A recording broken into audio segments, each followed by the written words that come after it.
Friends, coming back to the topic which we were discussing, we were talking about activities which can be taken up with the students as a social science teacher.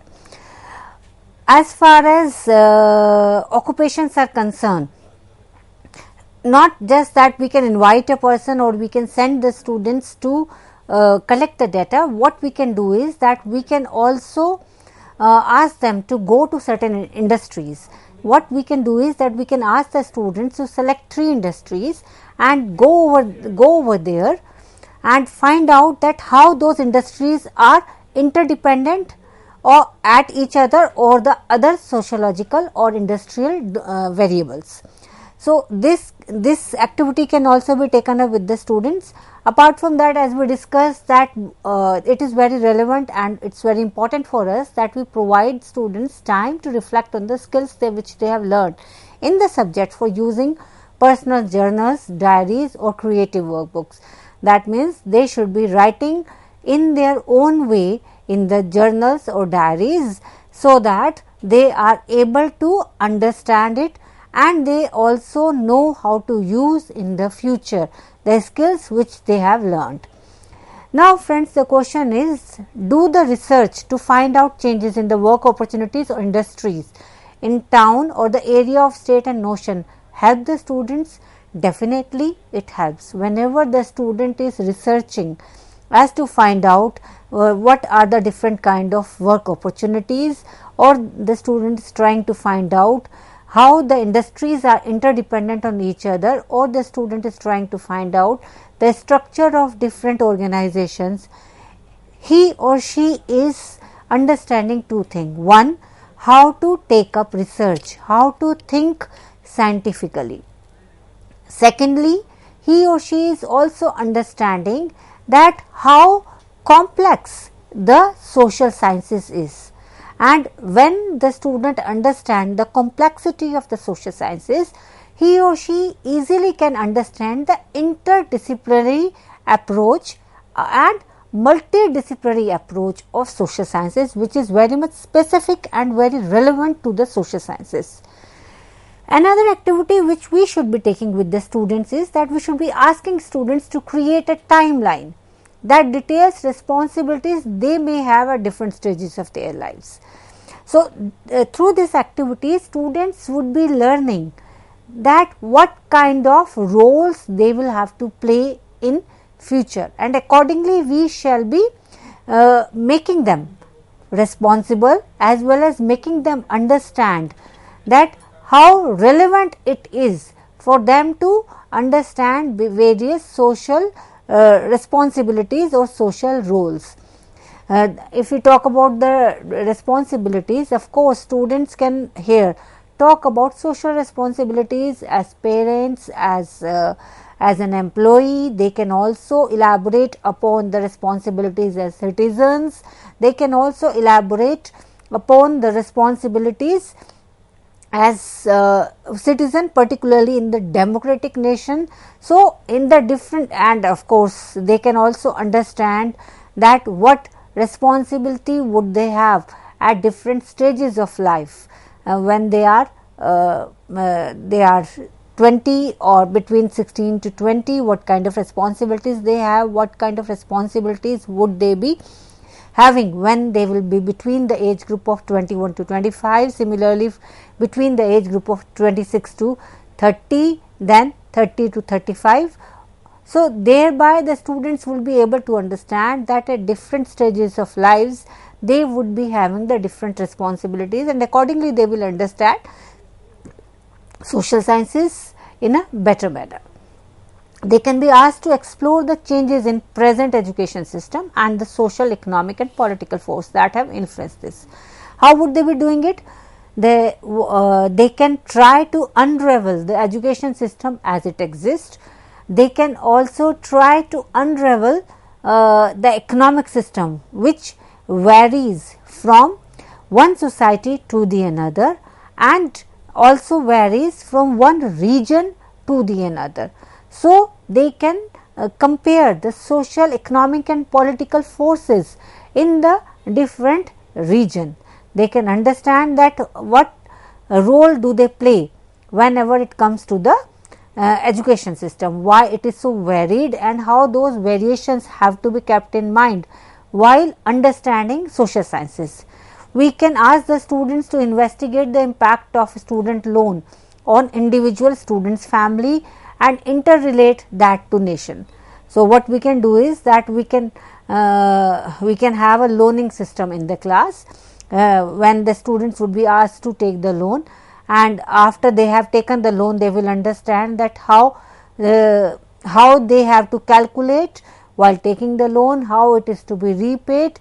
So, if they will understand the loans by involving themselves or taking up the loan, they will also understand that how the loan is going to impact their families, and similarly they would also be able to understand that how loan is to be correlated to understand the status of the nation. Homework can be given in such a way that we focus on the career. For example, we ask the student to interview or photograph a person in any career field. This could be in a style of a day in a life of, so say a day in a life of an agriculturist, a day in the life of a photographer, a day in the life of a labor. So, thereby they can understand how the people are varied, how the career demarks one person from the another, and of course, whenever they are going to submit, then what the teacher can do is that the teacher can discuss in the class, and accordingly all the other students who have not covered that particular individual or that particular career life, he or she would be able to understand the career through the discussion in the class. What we can do is that we can get students to create a career map or a family tree with particular reflection on the life roles or career path of older family members. How will this help? This will help to understand not just the family tree, also understand the different roles in life, society and in careers. We can also have the students visiting NGOs, working in different fields, child labor eradication, teaching, non-formally educating students, special schools, slums, colonies. We can also encourage students to take part in work choice days or work experience or plan class visits to explore the kind of places. We can also have a field trip which help the students connect with what they are learning to life beyond schools. We can also display through posters that where they have been, what they learned from where they have been during the field trips. So, through posters they are going to recap whatever the learning were and accordingly going to share with the not just with the students.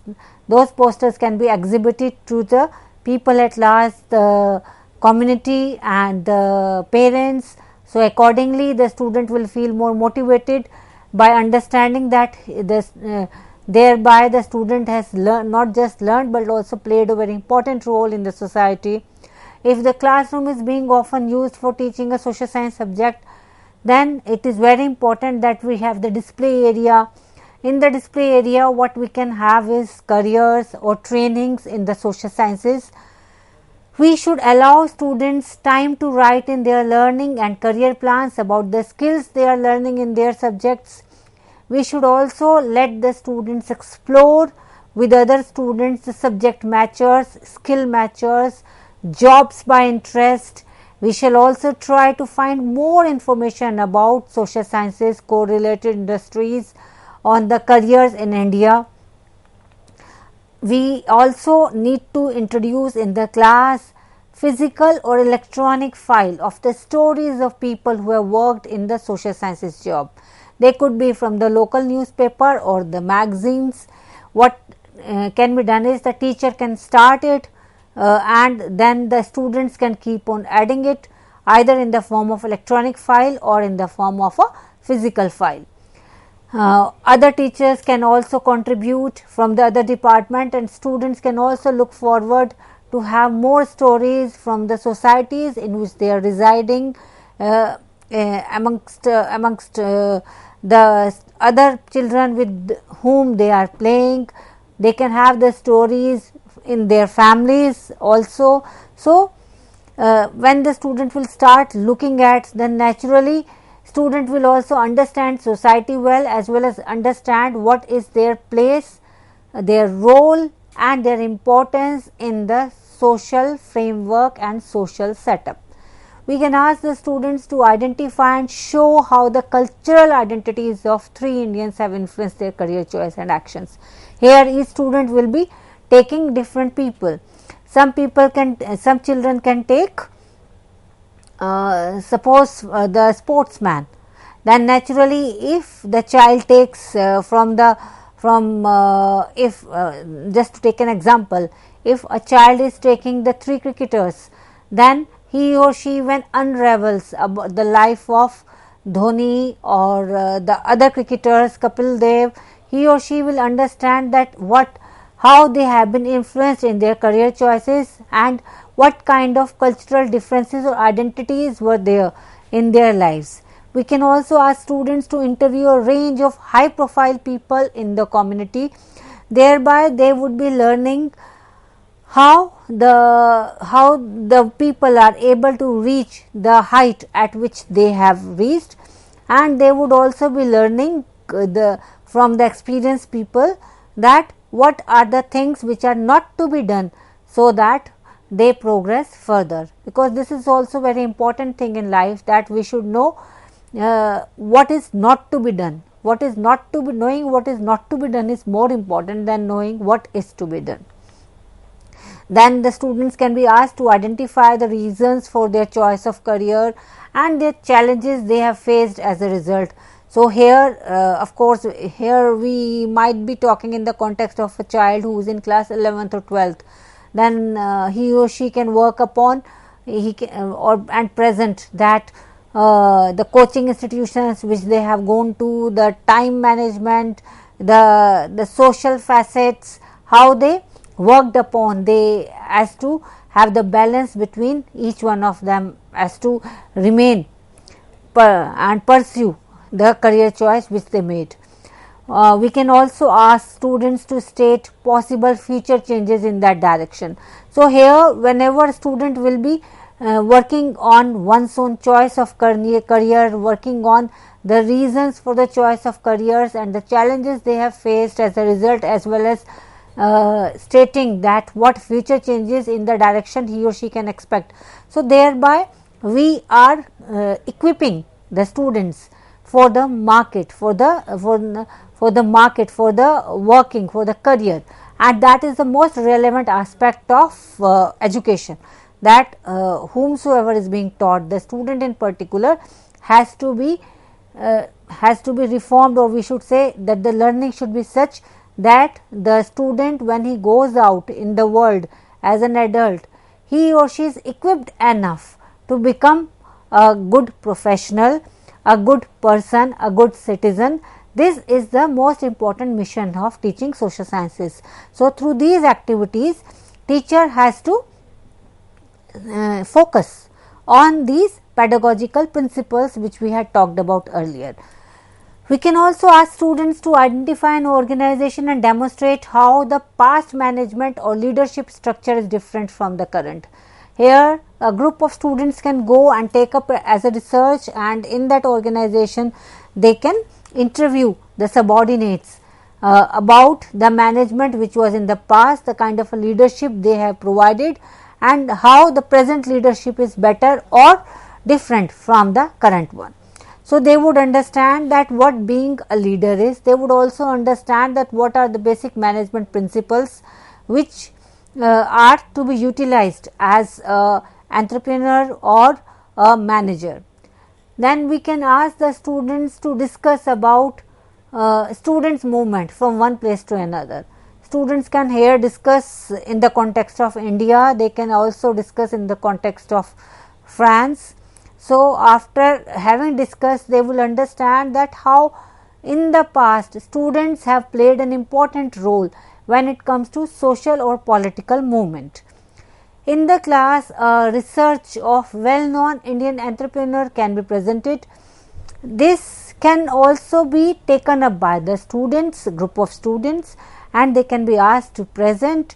When they have presented, then the other students can question them, and accordingly they can defend. And naturally, if that is happening in the class will not only remain interesting but also challenging, and the students as a group, when they are trying to get to know the entrepreneur by interviewing them or by just taking up a look at the secondary data, they will also be very cautious about the fact that they don't skip any particular fact, because they know that they are going to be questioned by their own peers.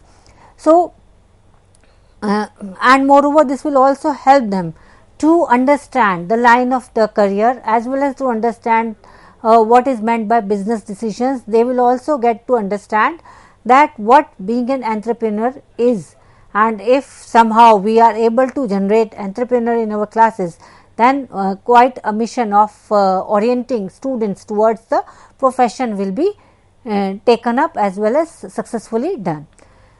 Teacher, as far as teacher is concerned, if he or she has to promote student learning, then teacher should be considerate about the fact that he or she is just a facilitator, particularly when here we are talking about the senior secondary students.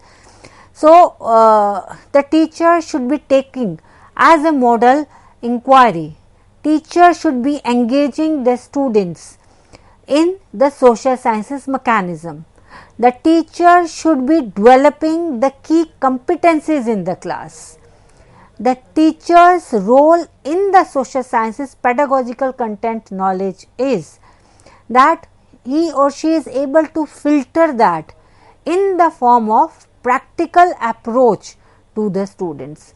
That is, a social inquiry approach has to be taken up by the teacher. Only then we can expect that the students are going to take up the same approach. Another important aspect of the teacher's role in creating such kind of a learning environment in the class is the teacher has to create an inclusive learning environment, and of course modeling values. It has been often observed that if the teacher is not modeling values, then the student wouldn't be picking up those values easily. This is in the case of a primary or pre-primary students, but in the case of a senior secondary and the secondary classes, if the teacher hasn't modeled the value, it is often observed that the students don't take that teacher as a role model. And of course, if the teacher is not the role model, then even the teaching cannot be the role model. Then it should be a mission of the teacher to develop the key competencies of the students. Friends, it's very important that whenever the teacher is there in the class to promote students, she should be herself involved in the classes. Now friends, let us take up activity one by one. How can teacher introduce teaching as inquiry? Introducing teaching as inquiry means that teacher has to just throw questions at the students and throw problems as challenges to the students. Why am I saying that throw problems as challenges? Because if the problems are such huge or are the beyond understanding of the students, then naturally student will not be motivated to take up those inquiries. Student rather would feel demotivated towards the subject itself. So, teacher has to understand her students well and accordingly provides the model of inquiry in the class, and then motivate her students to take up inquiry as a learning model. So, thereby the teacher would be making students understand the different facets of life on their own, because what is the basic objective of teaching learning? The basic objective of teaching learning is that as a teacher we are able to provide learning to the students. the objectives, the teaching learning objectives reach the students, and it is often seen that we are able to have those teaching learning objectives reach the students if we engage the students. And inquiry as a method or as an activity is a very interesting one, as well as it engages to the maximum. Another method to engage the students in the social science mechanism is that we shall be working on particular key competencies. What does key competencies means? Suppose in the geography class we want them to be good at map, so we should be focused at maps only. And when we talk about map, then of course we can begin with the student creating the map from school to the home, or from home to some theatre, or from school to market, or some friend's place. So, when the student is able to develop a map, then he or she will be able to understand the importance of maps, and thereby also feel interested in understanding maps. Usually what is happening is that when it comes to teaching of map, teachers are going by rote memories, that here it is Gujarat, here it is Arabian Sea, and this is Indian Ocean. So what happens is that students just mug up, they are not feeling that, and when they are not feeling, they are not engrossed, then naturally that competency is never developed. And this is why the map is seen by student as the most difficult skill as well as most boring skill. So we have to make our competencies interesting for the students. For making them interesting, we have to begin from the home. Like we have to, if as I discussed, that if you have to teach map to the students, then why not make the student draw the map from the home to school. So thereby he or she would understand that what is the role of map in the geography. So thereby he would feel interested. Then of course through field visits we can make them understand that how the maps are to be understood or assessed. So and it is very important that the geography in particular, and it is not just geography but all the social sciences, that we have to make them approach that subject as their own. If they are not feeling those subjects, we can't have the child interested in the social sciences. This is the basic reason why the social sciences is found by most of the students as being boring subject and also difficult subject. When do we find something boring? We find things boring if those things have been arranged in such a manner that either they are beyond us or they are not of use to us. So it is very important that we keep our teaching, particularly whenever we are developing competencies, also in their reach. It shouldn't be beyond them, and also of interest to them, and interest is generally created when we are involved. Similarly, when we talk about that pedagogical content and knowledge has to be at the center whenever teacher is teaching. How can pedagogical content and knowledge be taught to the students? The activities which we have discussed today in our present lecture, they are of very much relevance while teaching not just the pedagogical content and knowledge, but also skill development. So those activities should be taken up more frequently by the teachers, as usually the social scientist says that social sciences is not a subject which is to be taught in the classroom. It is not something which can be understood when the child is surrounded by the four wall. It can be understood much better when the child is out in the field, because social sciences means that the child has to understand society, the child has to understand the political system, the child has to understand the historical relevance, the child has to understand the geographical positioning and of course, its relation to the environment, its issues, basic components which are related to disaster or disaster management. So, all those things, all for developing all those things, it is very important that social sciences is taught not in the classroom, but beyond the classroom. It should reach beyond the classroom and it should be more inclusive. So, thank you friend for being with me during this lecture, and we are going to meet soon again as to cover some other topic. Thank you again.